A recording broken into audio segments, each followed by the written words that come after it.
Good afternoon or good evening, everyone. My name is Jim Schottenham. I'm the curator at the American Museum of Fly Fishing. I'd like to welcome you to another edition of Tackle Talk. This is a very special edition of Tackle Talk. Instead of coming to you from Manchester, Vermont, we are at the Denver Fly Fishing Show in Denver, Colorado. And I'm going to apologize up front. This is a show setup. There's lots of activity. It's a bustling show. There's vendors here setting up everything from fly tires, vendors, boats, you name it. But I think we have the best guest of the show. I am thrilled beyond belief to welcome Jeff Hatton. Jeff is the curator of the traveling rod show that you can see behind us. We're going to get into more of that. But I think before we get into this, I'd like to introduce Jeff and have Jeff talk a little bit about his background. Jeff is certainly much more than just a rod collector. Jeff. Jim, thank you. I'm coming. Deeply honored to be here. This has been a lifelong passion. I started out when I was 3 years old. I knew I was going to be a fisherman, no question. And there's a picture in the display that's me catching release at 3 years old, 3 to 4 years old.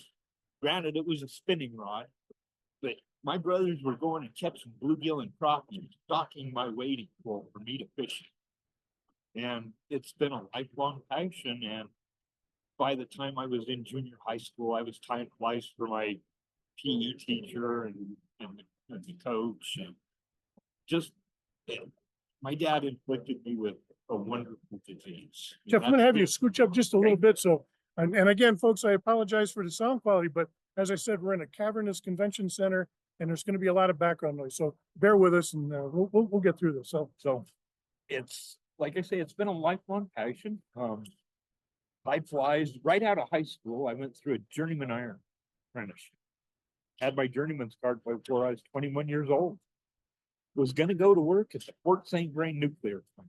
I was really proud of the fact I passed all my welding certs. I've got a name call in the hall on Monday. It's only 18 miles from where I lived out at Firestone, out to Platteville. I'm going to pull full subsistence. Man, I had the world by the throat. 20 years old. The oil boom hit and they shut the nuclear plant down the day I was supposed to be called to go to work there. Had that not happened, I might glow right now and none of this would have ever happened. Well, I'm certainly glad that this did happen. This exhibit is nothing short of amazing. Truly a fortuitous experience. And I was stuck on the bench, like 300 down on the list. Going to be a while before I get to go work iron. Started tying flies for AK Best. There have been 3 people in my life that have truly influenced me in ways above and beyond mom. That's my dad. The other person would be AK Best and the way he tuned my fly tying abilities. And one man in particular, and this is to me is really priceless. A friend of mine, Jeremy Drum, who's passed away, gave me a book in 1995. That book was A.J. Campbell's Classic and Antique Fly. It set me on a path. I've got tears going. It sent me on a path that has led to this and us here today. I've had the great honor. I helped Tom Whiting the first 4 years he was in business. It was one of his first 3 or 4 employees. Now, mention if you would, so folks that are unfamiliar, who's Tom Whiting? Tom Whiting is, in my view, the world's greatest poultry geneticist. The world of fly fishing is so lucky to have Tom. I'll never forget. He had just gotten the birds from That's okay. So he just gotten his birds and the saddles that Harry Hoffman was raising, the saddles were about yay long. Well, Tom looked at the bird and he looked at me, he says, I'm going to make the neck feathers on these birds as long as those saddles. In so doing, not only did he do that, he came out with his full hackle saddles. One saddle will tie 2 or 3 sizes primarily, but it's a lifetime supply of the finest hackle you'll ever get. Definitely one of the greatest minds that I've ever had a chance to work with. Truly honored that I had that time with Tom. Great. Hank Coates taught me how to row the Black Canyon of the Gunnison after we moved from over here in Denver. Had a bad thing. My brother was killed by a drunk driver. And we decided it was time to go back home. Home was the western slope for mom and dad both. Well, we moved over there and I went with him because it really happened. Bob he spent 2 tours in Vietnam as a Green Beret. He spent an additional tour as the only American in a Montana village about the Ho Chi Minh Trail in Laos.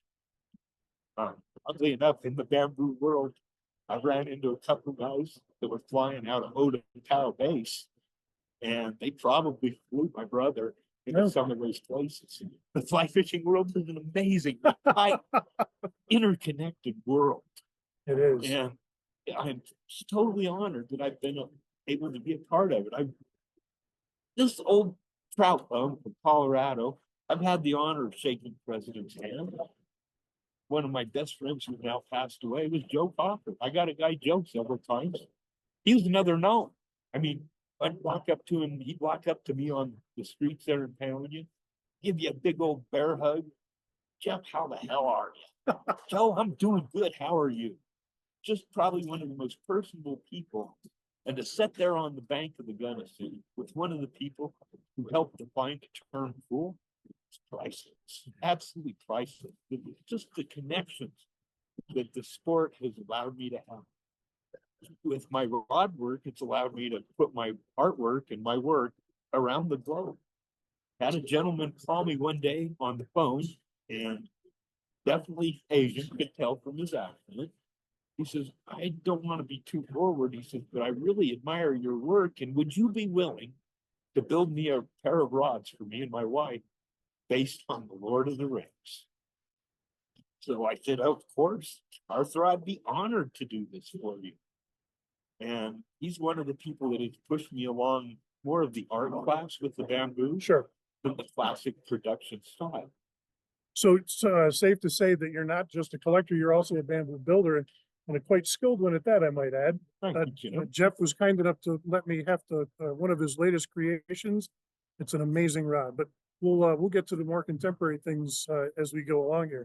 But one of the reasons that we're here, of course, is the exhibit centers around the history of the rod in the world, not just any one particular country.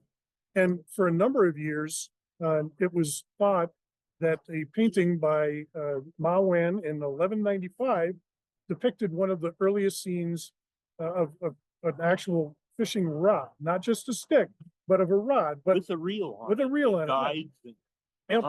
What we would think of as today is a more contemporary rod and reel outfit. But in the Getty Museum in California, there's something that clearly predates that. You want to touch on that a little bit? It's a truly mind-boggling piece. I studied it and I talked with AJ Campbell about it, Jerry Gerard, and a whole bunch of people, and it inspired me. And what it is, there were 2 plates found on a shipwreck. They date the shipwreck to approximately 500 AD. 500 AD. 500. But the plates on the ship, they're silver. They're 2 feet across. They're huge. They're gilded in gold to highlight the important parts. Well, it's done in a Hellenistic style, and they figure they depicted scenes that were anywhere from 500 to 800 years earlier. And what that plate depicts, and I did a half-size copy out of bronze, and I did a limited edition of 16 and they all sold out. Then I decided I needed to do a second edition because there should be a few more of these out there. And what we have here is the old angel plate. And this is a recreation of the plate that was found in the Mediterranean. And if you look at this thing, it's got a side mount reel. Hey, look at that reel. And if you look underneath the rod, it's got all these loops of line. Oddly enough, if you count those loops, get that right up so folks can get a better look at it. It's actually guided modern times. That rod would cast fine today. And we're talking about 500 AD. 500 to 250 BC. And that is clearly an angler. There's a line that's looped through that rod. The reel is clearly mounted on that rod. And the other thing that's interesting, and this is something that scholars have noted too, they've also noted that the line extends from the tip of the rod. It comes back up over, it's difficult to see, but the line comes back up over the tip of the rod down to where the fish is. So there's a hook in there. Obviously. Where his hand is on the mouth, he's actually unhooking that fish. And I would like to present this plate to the American Museum of Fly Fishing for your gallery. Awesome. Thank you so much. Jeff, I appreciate that. My That's awesome. pleasure. There we go. That's great. All right. So now we know that rods started out a lot earlier than a lot of people suspect. One of the most confusing things I've run into, this is really, really confusing. Jim Darren and our memory. Jim Darren and Lou, not Lou Farabin, but they wrote a history section for the Wise Fisherman's Encyclopedia. They will come through me. Okay. And in that, they talk about the writings of Chuang-Tzu, the second most important man in the Taoist religion. He is supposed to have written about splitting bamboo and gluing it back together to make fishing rods 3,000 years ago. He's right behind Confucius in that religion. Stoner is who wrote it. Oh, Lou Stoner. Okay. Okay. Lou and Jim wrote this for A.J. McLean.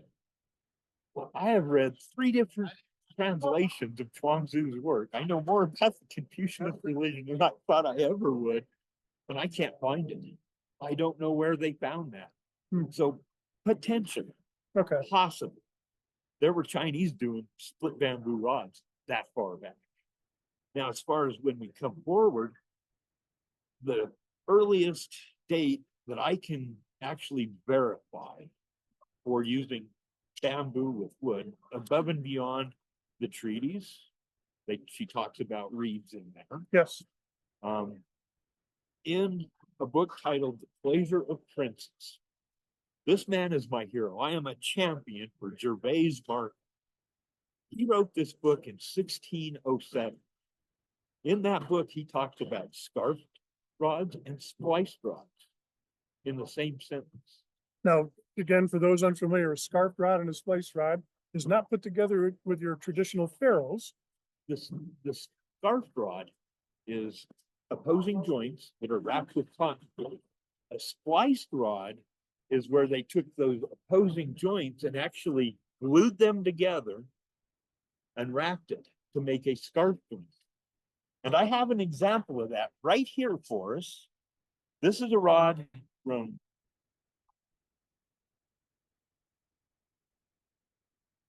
Uh-oh. Uh-oh. Well, folks, we're running a little low on power here, so we're going to kind of power through this as best we can. I apologize if it comes up a little short.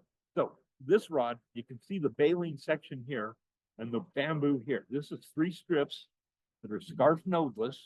That's cutting the nodes out using just the good bamboo, glued and rounded, and then opposing angle. Okay, folks, we apologize for that little interruption. As I said, we're coming to you live from the Denver Fly Fishing Show here in Colorado.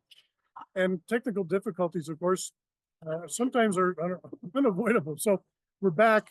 Jeff, thank you for your patience. So Jeff was talking about what the difference between a ferrule rod and a rod with a scarf. So Jeff, take it away. This rod shows, you see how there's black and it goes back in between the joint right here? Yes. Okay, this is baleen, and then this is 3-strip bamboo that's been split in what's called a fishtail scarf. Raise that up just a little bit so folks can see it. There you go. And we'll roll it around there so we you go. can actually see that scarf. Okay, then they would wrap over this, and it actually makes a very, very strong connection. The mind-boggling thing about this is we can prove through the Gervais Markham book, which just happened to have a copy set right here. This is his 5th edition, and this was printed within 3 years of when the Complete Angler was written. Okay. And it talks about the scarfed and the spliced rods. So we know that we've been doing this style of build for a minimum of 400 years. This is the English of split bamboo. Okay, Wood with bamboo with other pieces carved on like baling or generally just baling. okay, It's amazing progression in the fact that I view bamboo as going through this evolution that has not stopped to this day. There's a kind of a set view of what a bamboo rod should be. It's set kind of in the night. It has a view or an appearance of the 1950s. That's the classic era of bamboo. So to represent that and what brought about that classic era, we're going to jump around type-wise here. okay. But what the classic era is this rod. And anybody who's a cognizant of this knows that you're looking at a cosmic. The cosmic was Ed Payne and Fred Thomas and Eustace and Loman Hawes, or Eustace Edwards and Hiram and Loman Hawes. Okay? This rod set the standard for every fly rod that has been built since 1890. 1890, okay, Think about it. When you look at this rod has been sported with. Somebody changed the original hanging rings out to snake guides to make it fishable. okay. It's a 7-weight. It fishes like a big dog. And it is like, it's butter. And then if you know the history, you string this thing up and you start casting it, all of a sudden the hair stands up on the back of your neck because you got all these ghosts standing around you. It's absolutely magic. That's a neat rod.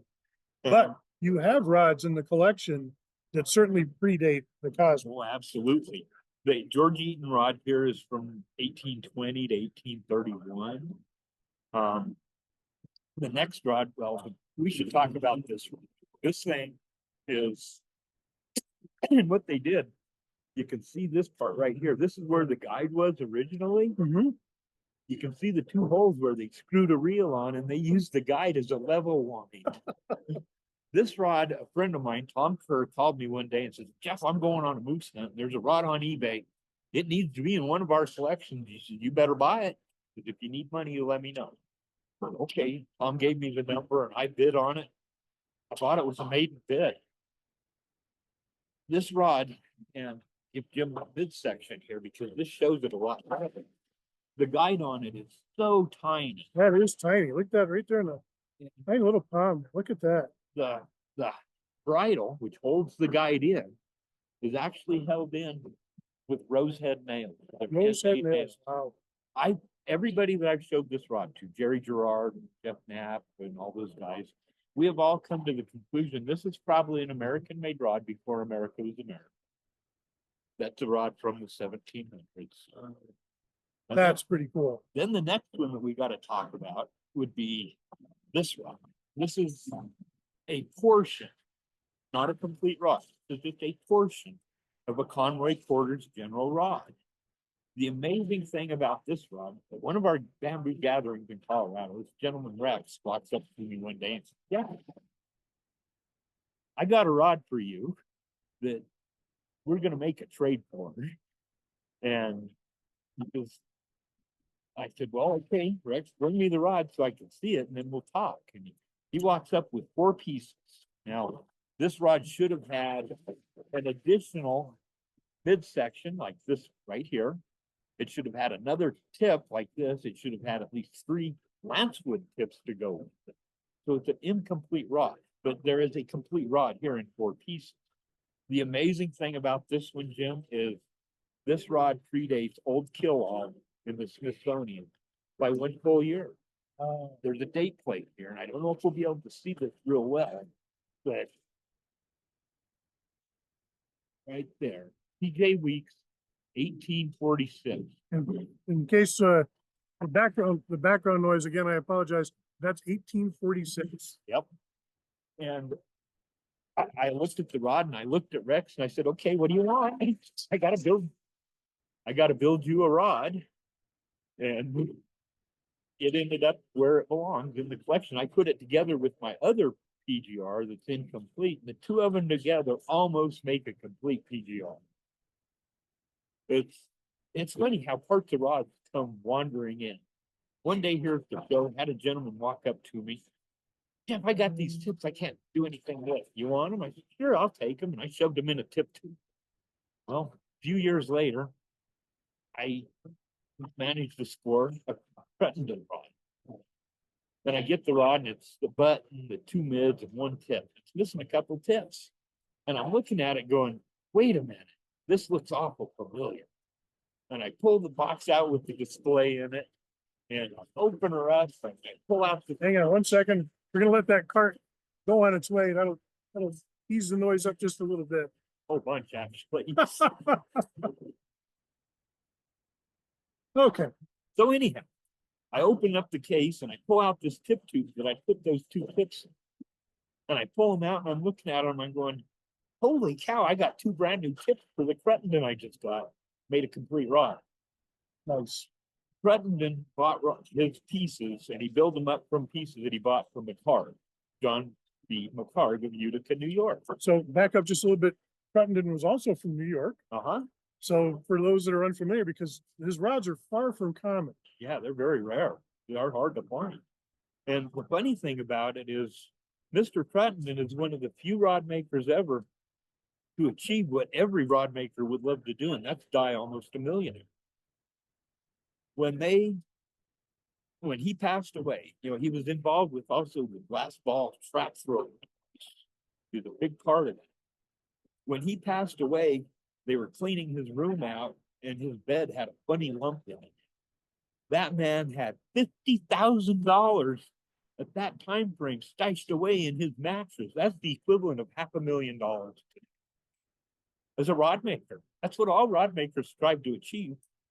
Very few of us ever will. Because it's a lot of work, a tremendous amount of work building a rod. It's Tremendous amount. You bet. So the progression then so this is, I mean, obviously, this is a very large stick. I mean, you can tell from my hand. So again, this predates most of the bamboo rods, at least in this country. Uh-huh. When was the first bamboo rod built in America? Oh, there's all sorts of dates been kind of bandied around about Samuel Philippe. I'm figuring late 1840s, early 1850s, somewhere right on in there. That seems to be.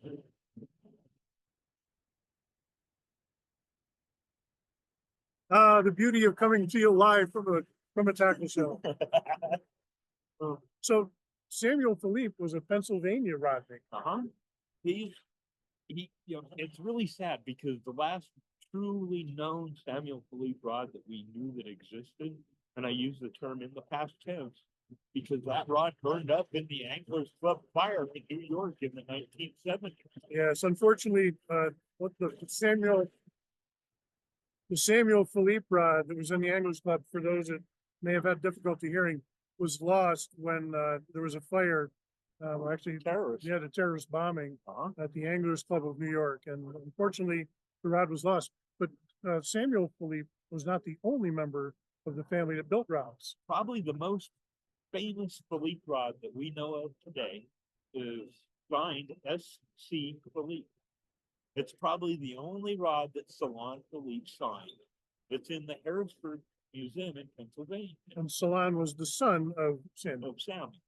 And his work has truly inspired me.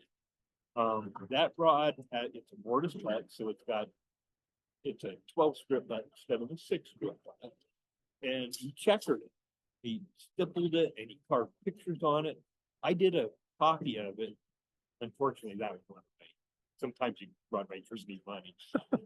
But I made a copy of it. I didn't realize at the time when I did it, Jim, that the pictures, there were two of them, one on each side. One's a still life, reels and rods and fish and stuff. The other side is a picture of a man hooked up with fish, another man netting fish, and another man across the creek on the bank working on his tackle. That's actually an original piece of art out of I Go A-Fishing by W.C. Crumb. Okay, this gives us a date point for this rod. That's 1869 or later. Okay. Okay. We all figured that rod, with the incredible engraving, the work he put into it, was purely a rod that was done for the 1876 Centennial Exposition. Tom Kerr, incredible researcher, went out and he dug around and he found Philippe rods from Salon in a car dealership in Easton, Pennsylvania. No question. They Eastern Pennsylvania being where the Philippe family was from. no question that these were rods made by Salon, and Salon didn't sign any, as far as we know, Salon did not sign any other rods other than the one in Pennsylvania Museum. But he built his rods with Chubb components. And he did something that I have not seen, and Tom hasn't seen, most of the collectors have not seen from anybody else.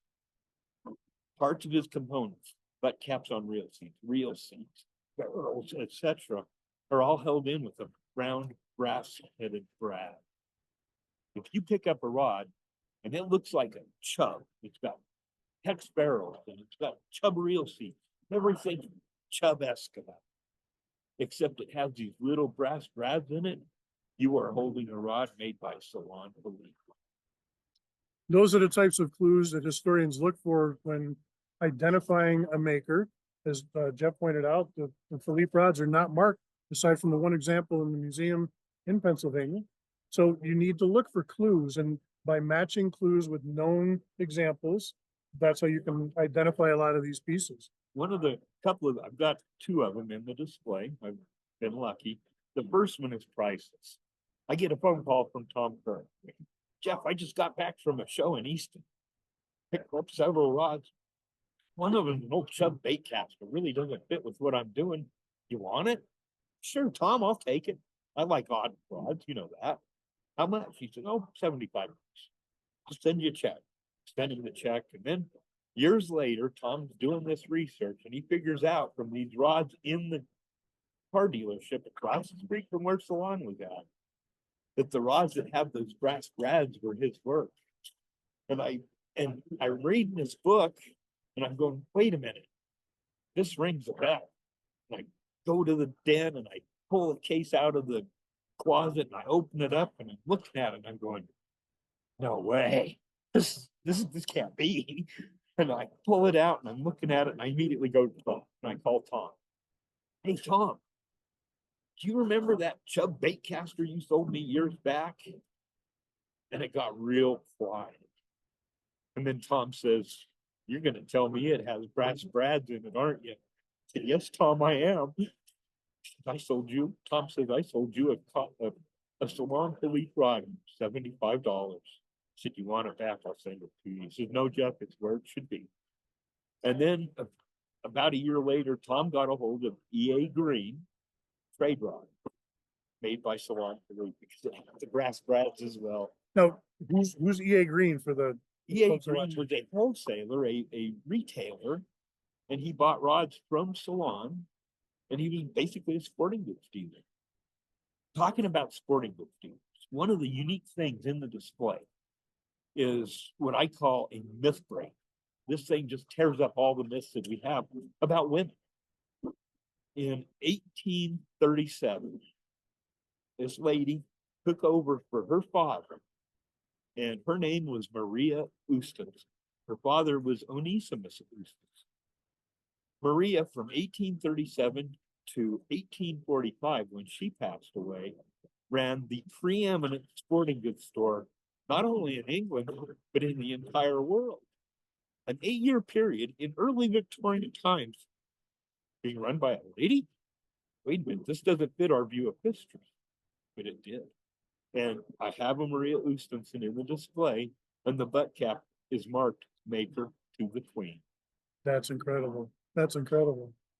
It's the stories that these things tell us, how they tie us all together is just incredible. So there were a number of rods that people see in catalogs that are attributed to a particular maker that are constructed. You mentioned earlier some of the parts from Chubb.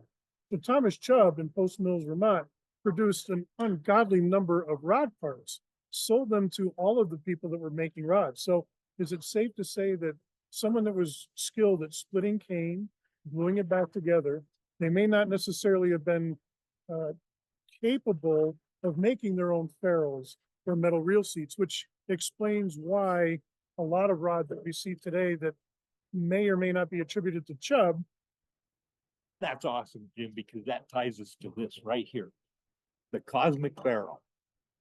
When I was back in the Catskills in 2012, Michael Hackney gave me a bag of barrel parts, barrel dies that are cosmic. And in that pile of parts, here is a barrel that has the cosmic swell. It doesn't have the celluloid insert in it, but out on the other end, it has the blocky George I. Varney welt.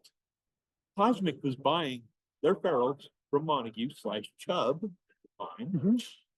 and reworking them into cosmic barrels. There's no question. I have the dies that fit into them, and they're cosmic dies. They came from Hoagie Carmichael to Michael Hackney and then to me. And it's mind-boggling how tight those guys were actually all tied together. Sure, sure. Well, there had to be some idea sharing between the rod builders. And in the earliest days, there were names like Charles Murphy and Philippe and others. But there's one gentleman that's probably the best known bamboo rod maker. And outside of maybe the Hardy name, New name, but there's one rod builder that's synonymous with bamboo rods. And that's Leonard. Yeah. So Leonard has this. Well, I'm going to let you explain the distinction. What's so special about Hiram Leonard? Well, Hiram started off with his rod building really early, way earlier than most people realize. He was influenced by Dingy Scribner, Charles Bailey, and oh shoot, there goes the name. There's a case here that's got all three of them guys in it, but they were the New Brunswick makers. And in particular, Dingy Scribner had a serious amount of influence on Hiram Leonard. Started really, really early. So how early are we talking? 1860s, about the same time that Murphy was doing it. Murphy's famous for bringing the 6-grip rod to the trade. He'd build them and sell them to somebody else to sell. He was one of the first trade rods made this out. And if I'm not mistaken, one of the first builders to make a bamboo cane rod tip to butt. Yep, you bet. Right along with Samuel Philippe. And there's another one, G.A. Green. His rods are incredible. I don't know. Are they marked? That's just it. We're not sure. It's mind-boggling how much stuff is out there that's not marked, and some of it's really hard to identify. One of them, a case in point, would be the Sullivan rods from Canada. He didn't mark a lot of his rods. He didn't mark, but he did spiral wraps and very, very distinct red ribbons on his corn pit cases, and very, very distinct. You see one of those, it's like the his work. He bought components from Philbrook and Payne. It'll come to me. Garish, Evan H. Garish, the canoe maker. He also built rods. The way you identify an Evan H. Garish rod, some of them are signed, some of them are not. I have a very early wood salmon rod that is no doubt an Evan H. Garish because of its 3-part barrels. They're very distinct. He's the only one who ever done it. That's a definite identity, no question. So if there's a progression then, obviously, between early Lancewood and Baleen that you pointed out before, you get into the 1860s, 1870s, and bamboo becomes the material of choice. Calcutta bamboo was a material of choice for a lot of these makers when they're. Thaddeus Norris used Malacca cane or Malacca reed.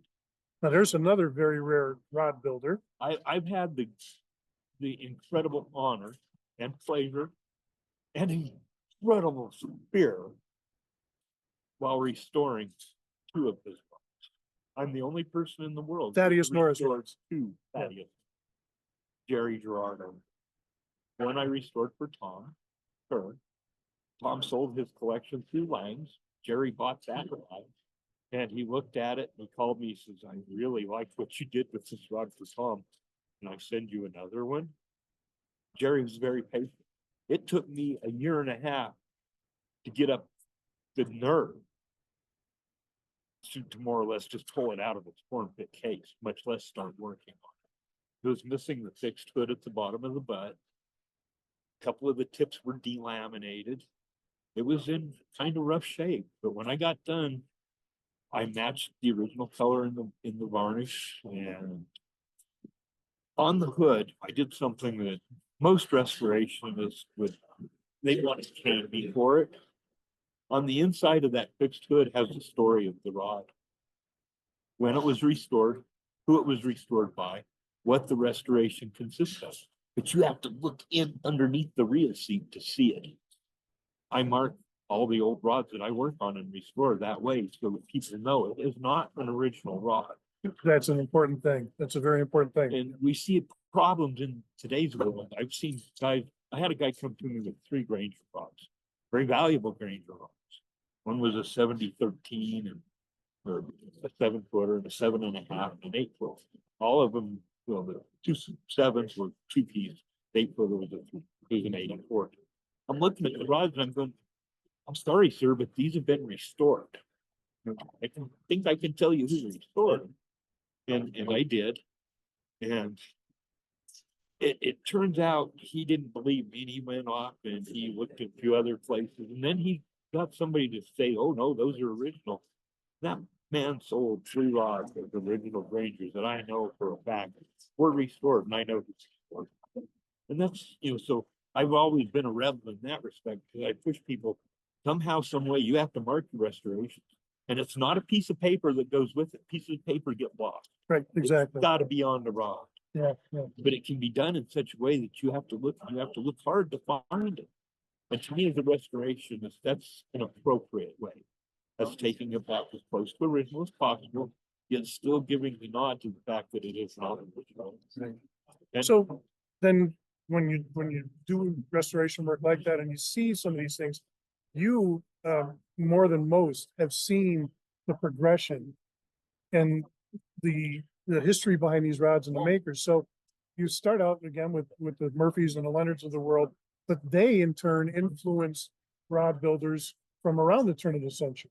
Gotcha. So who are some of the most important players at that time? Well, the Cosmic Boys, Ed Thomas, or Ed Payne and Fred Thomas, Hiram and Loman Hawes, Eustace Edwards. All of whom went on to form their own rod companies. And they are some of the most desired, most valuable collectible rods of today. So was the quality of their rods, has that been equaled since? I think so. Really do. Because one of the things I see with bamboo is it's a continuing evolution. We haven't stopped yet. One of the things, and getting rod makers to change their practices, it's like pulling hen's teeth. First you got to find them and then you got to do it. It's not easy. As a peril, the hanging ring guys, it took rod makers almost 100 years to decide that going away from the hanging ring with snake guide was okay. In 1867, a man by the name of R.N. Isaacs went at it with what I think is really a proper view of building a tool, which is what a fishing rod is. Sure. It's a tool.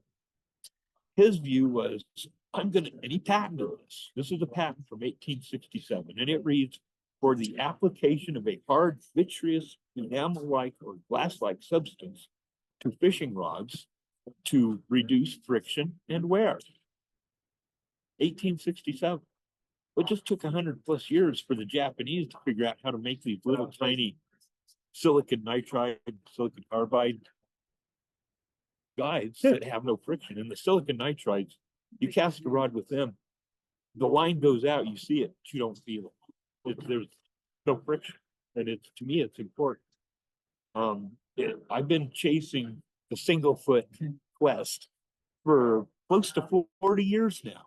And most of my bamboo rods, I became very adamant that I was not going to continue. And I'm going to catch grief for this one, but I'm going to say it. I don't like using guides that were old before a Model T was new. And that's what a snake guide is. The Cosmics, they had hanging rings. This one has snake guides on it because it's a sport rod. I wanted to continue fishing.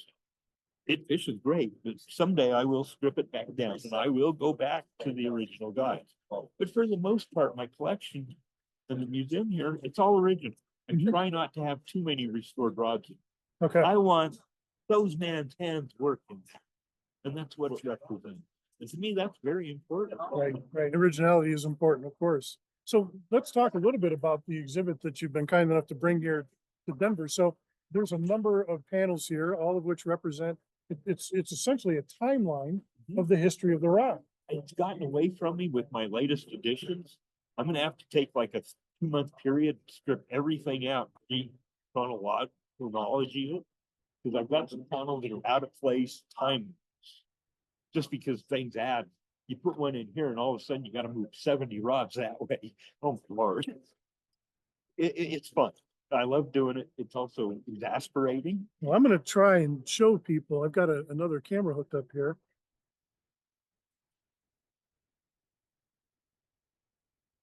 What happened?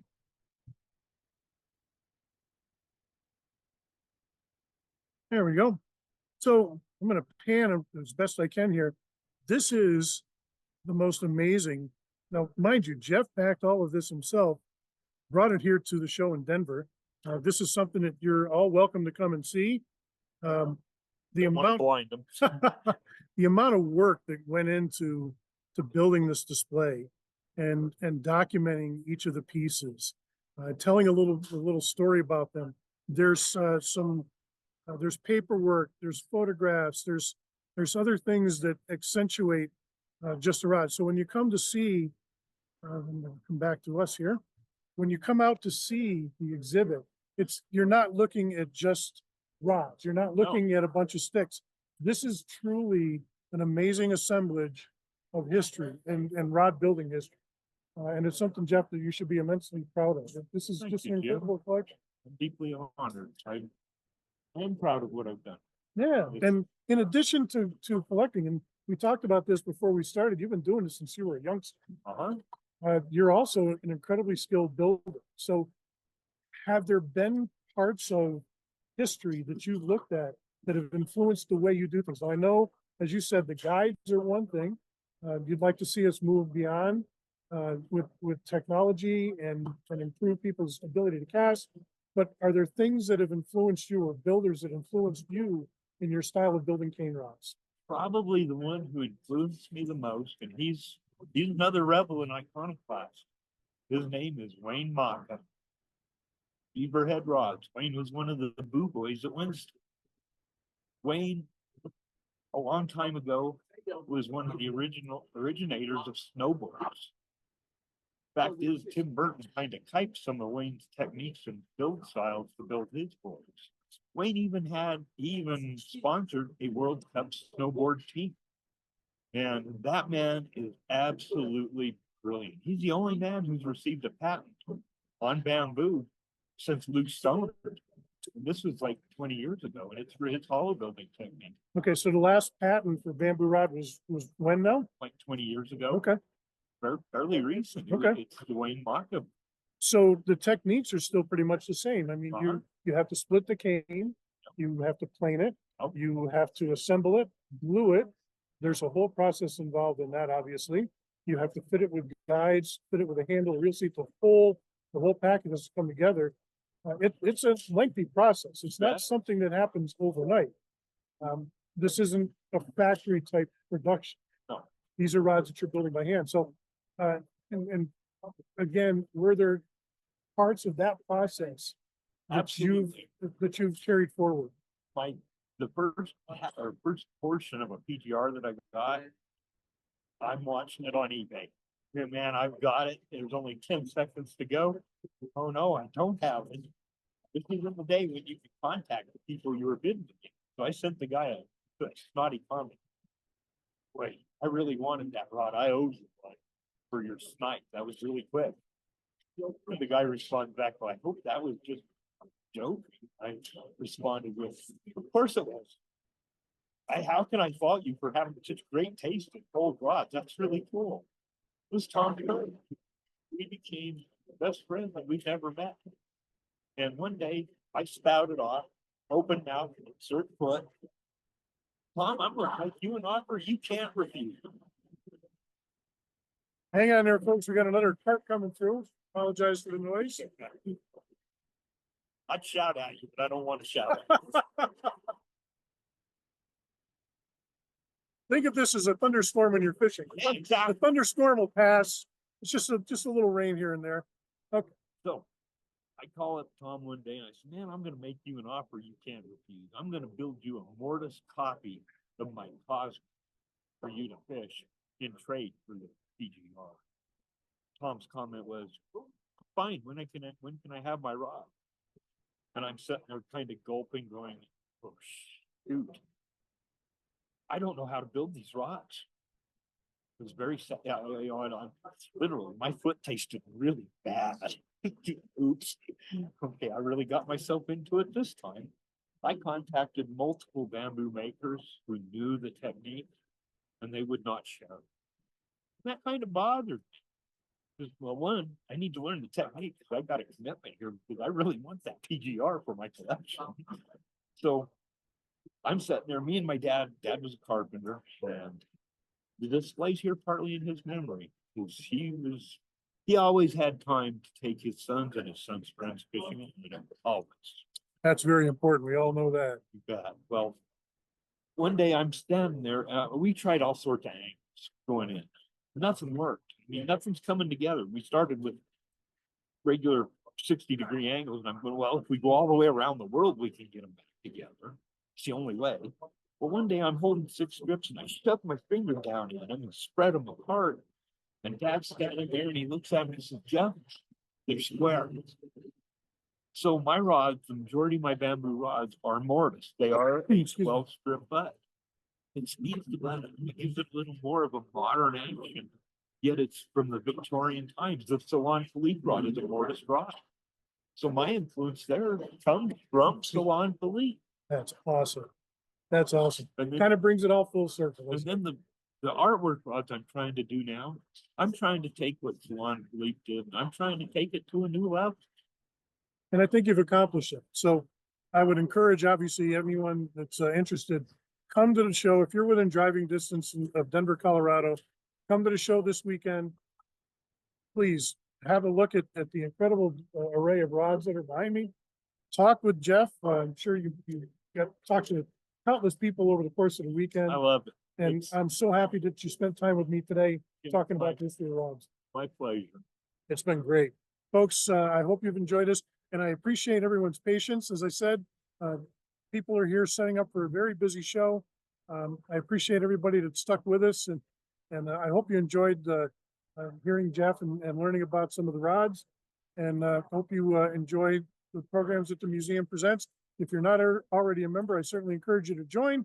You can go to amff.org, and I appreciate that. All right, everyone, have a great day. Thank you, Jim.